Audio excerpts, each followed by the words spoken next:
Kan tahu kan ya? Assalamualaikum warahmatullahi wabarakatuh. Saya dapat kesempatan bersua sahabat saya. Sudah kenal lama sebenarnya, cuman baru kali ini bisa intens. Beliau lagi santai, saya bilang kita podcast dulu Pak Dokter. Jadi saya sedang bersama dengan anggota DPRD Sulawesi Selatan, Bapak Dr. Usman Lonta. Jadi nama tadi? Nah, beliau yang saya kenal adalah politisi PAN, dan ini tahun periode ketiganya sebagai anggota DPRD Provinsi Sulawesi Selatan. Apa kabar Pak Dokter? Alhamdulillah ya. Pak Dokter, saya termasuk yang mengapresiasi ketika kita disebut sebagai salah satu inisiator Perda pengelolaan dan pengembangan mangrove Sulawesi Selatan. Betulkah itu kita sebagai salah satu? Iya. Salah seorang di antara 9 orang inisiator. 9 orang ya. Kita siapa lagi itu? Semua fraksi. Oh, semua anggota fraksi, komisi, fraksi. Semua fraksi yang ada di DPRD. Oh, semua fraksi. Kita libatkan. Ya, tapi kan kalau ada yang kawal tuh kayak kita kan, bagaimana? Itulah yang Iya. inisiator utamanya memang kami. Oke. Kami masih di Komisi B itu. Oh, oke. Ya. Nah, diinisiasi sejak di Komisi B, begitu. Nah, sekarang apa sebenarnya yang menjadi alasan tak mendorong ini untuk Sulawesi? Mendorong ini supaya hutan mangrove ini tidak semakin tahun semakin mengalami kerusakan yang parah. Dari beberapa data yang kami sempat baca bahwa kerusakan mangrove di Sulawesi Selatan itu mencapai pembatas yang sangat krusial ya. Ada yang mengatakan bahwa di atas 90% kita rusak. Beberapa untuk pembuktian itu kami undang rapat dengan pendapat seluruh kabupaten kota, dan seluruh kabupaten kota hampir membenarkan tingkat kerusakan itu. Ini hasil penelitiannya Pak Aman di UU yang menyimpulkan bahwa ambang kehancuran itu sekitar 90%. 50% konversi mangrove menjadi fungsi ekonomi. Lahan dan macam-macam itu. Nah, Pak Dokter ini kan mengusulkan semacam untuk lingkungan kan kadang-kadang tidak menjadi trending ya, itu tidak menjadi yang orang lihat itu. Itu apa yang kita hadapi di teman-teman di kalangan DPRD, di eksekutif, mereka juga DPRD ini cukup mensupport. Nah, kalau tidak ada support, tidak mungkin jadi ada proses itu. Pemprov juga mengalami sangat berterima kasih karena kita di DPRD ini menginisiasi perda ini. Jadi teman-teman di DPRD sebagai politisi ya cukup merespon ini. Kita pantau proses ini. Sekarang sudah saya pantau karena saya yang ditunjuk oleh teman-teman jadi ketua panitia khusus membahas masalah ini. Pansus. Hasil kunjungan tak pasti ada kunjungan tak ke daerah di kabupaten mana atau lokasi mana yang kita lihat memang sangat rawan sesuai dengan pengalaman. Kami kan kalau data hasil penelitian kan ada di Luwu, tapi kita kunjungan kemarin ke Pindrang. Pindrang. Memperoleh informasi data bahwa memang ini sudah mengalami kerusakan yang begitu parah di Pindrang. Dari 800 hektar lebih mangrove yang ada di sana, 735 hektar itu sudah mengalami kerusakan parah. Masih dari Kepulauan Dinas waktu kita sampaikan. Rusak itu dikonversi atau memang secara ekologi dia sudah tidak layak tumbuh di situ? Ada yang dikonversi jadi fungsi. Ada yang memang tidak dipelihara sehingga mengalami kerusakan. Padahal potensi mangrove itu kan seperti kalau misalnya di tongke-tongke Sinjai kunjungan ke sana, itu bisa menjadi objek wisata, wisata kuliner di tempat itu, dan banyak lagi manfaat lain yang bisa didapatkan dari mangrove itu. Disitulah tumbuh sumbuhnya biota-biota laut. Iya. Beberapa jenis Ya. Kemudian bahkan terakhir kita rapat dengan pendapat termasuk burung. Ya, ya. Sudah ada beberapa jenis burung ini dari informasi waktu kita rapat dengan pendapat yang sudah dilindungi itu tempat bertenggernya di hutan mangrove. Ya. Ya. Yang begitu kalau mangrove ini rusak, ini terancam punah juga fauna kita di Sulawesi Selatan. Dan itu yang semakin memperkuat kami punya keinginan untuk mengantar perda ini menjadi perda Sulawesi Selatan. Luar biasa Pak Dokter, ini sebagai alumni kelautan saya juga membaca bahwa kehendak mengelola sumber daya seperti mangrove itu tidak mudah di tengah ketidakpastian regulasi ya. Jadi lah Undang-Undang 23 2014 tentang pemerintahan daerah, kewenangan ruang laut itu diserahkan dari kabupaten ke provinsi kan gitu ya. Nah ini ada lagi Undang-Undang Cipta Kerja.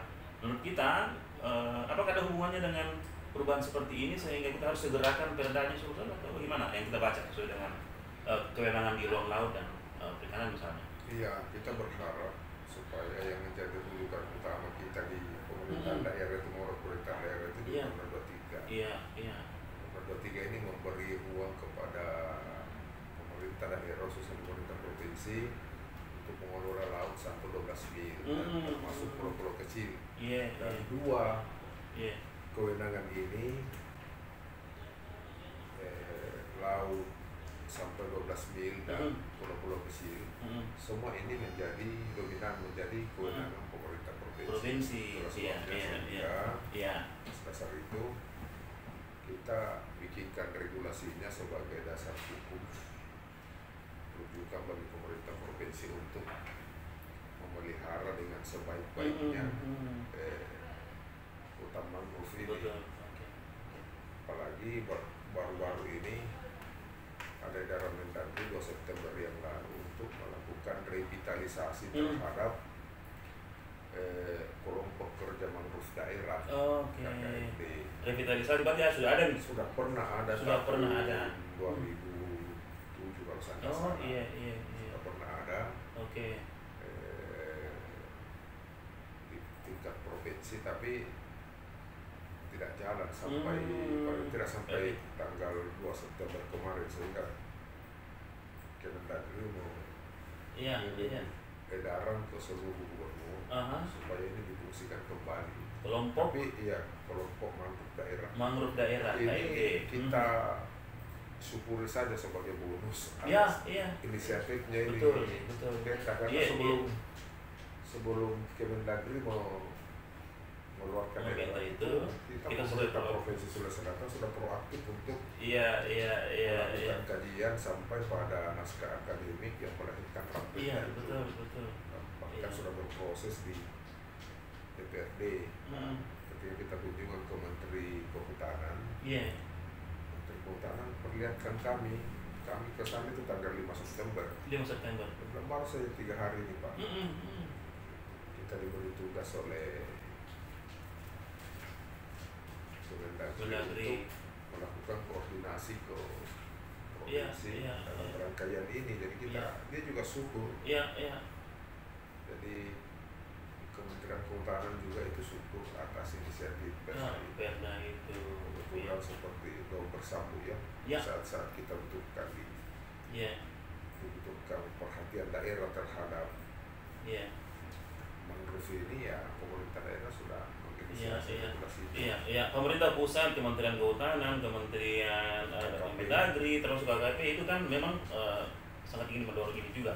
Tapi dari sisi ini terakhir mungkin Pak Dokter, jadi yang kita baca di Pemprov ini, apakah sudah proaktif atau memang perlu di kira-kira kalau ada yang ingin kita sampaikan apa harus dilakukan segera? Kalau dukungan Pemprov terhadap perda ini luar biasa. Setelah awal kita lakukan rapat dengan pendapat, rapat kerja beliau sangat intens untuk mengikuti ini. Bahkan Pak Kepala Dinas Pak Ilyas tempoh hari mengajak kita kunjungan ke Belgia. Belgia?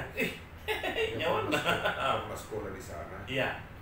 Kita lihat langsung bagaimana best practice pengelolaan mangrove. Jenis dan spesiesnya luasan mangrove kita di Sulawesi Selatan itu jauh lebih banyak, lebih luas yang ada di sana. Oke. Ada lagi yang lain? Jadi itu yang saya tangkap dari Pemprov, kesannya luar biasa. Luar biasa itu Pak Ilyas sebagai kepala dinas kelautan merespon ini, termasuk dinas kehutanan. Jadi kita hanya berharap agar supaya setelah kita sahkan ini peraturan daerah kan, masih ada tahapan berikutnya, yakni tahap implementasi, tahap pelaksanaan. Tahap implementasi ini fungsi pemerintah lebih dominan. Kita di DPR tinggal berfungsi menggunakan fungsi kita sebagai pengawasan. Walaupun tadi yang terakhir konsekuensi Undang-Undang 23 adalah bahwa orang daerah tidak lagi berminat bahas ruang laut dan segala macam asosiasinya. Kelembagaannya juga kadang-kadang dibiarkan begitu. Kita lihat itu. Kita berharap supaya gubernur betul-betul merujuk ke Perda ini, merujuk ke undang-undang yang ada untuk melakukan pelibatan terhadap seluruh stakeholder untuk mengelola ruang laut ini. Kenapa? Karena ini tidak bisa kalau dari rapat dengar pendapat kemarin, hampir mustahil kalau dikelola sendiri oleh Pemprov. Sehingga butuh model-model kelembagaan pengelolaannya yang dibutuhkan. Sehingga saya sebagai Ketua Pansus waktu itu, saya serahkan ke Biro Hukum untuk mencari ruang regulasi terhadap pendelegasian kepada pemerintah kabupaten, kota, dan desa. Nah, itu menarik ya, pendelegasian wewenang di tengah undang-undang itu masih memungkinkan ya untuk ada pengalihan wewenang ke desa ya. Jadi memang ada salah satu pasal, saya lupa pasalnya di pasal berapa, tapi pasal 20 sampai sana. Di undang-undang pemerintah daerah itu, pemerintah provinsi dapat mendelegasikan kewenangannya terhadap urusan-urusan tertentu kepada kabupaten kota dan pemerintah desa. Jadi ada diktum itu. Nah, sekarang bagaimana mengadopsi masuk menjadi pasal di peraturan daerah itu bahwa khusus mangrove misalnya, di bidang kelautan, urusan kelautan, urusan mangrove, hutan mangrove itu didelegasikan ke pemerintah kabupaten kota. Bahasanya dikerjasamakan dengan kabupaten kota. Dengan tentu penanggung jawab utama adalah provinsi.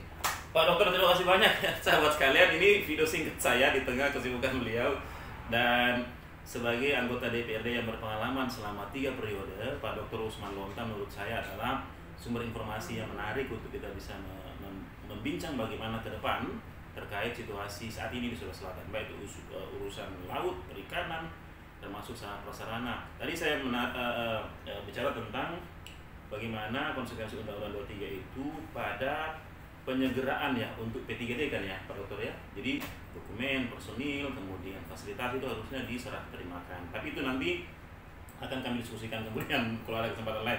Tapi poinnya adalah Pak Dokter mendorong adanya pengelolaan mangrove yang melibatkan peran serta kabupaten kota, termasuk menguatkan kelembagaan yang ada. Dan ini merupakan prasyarat utama.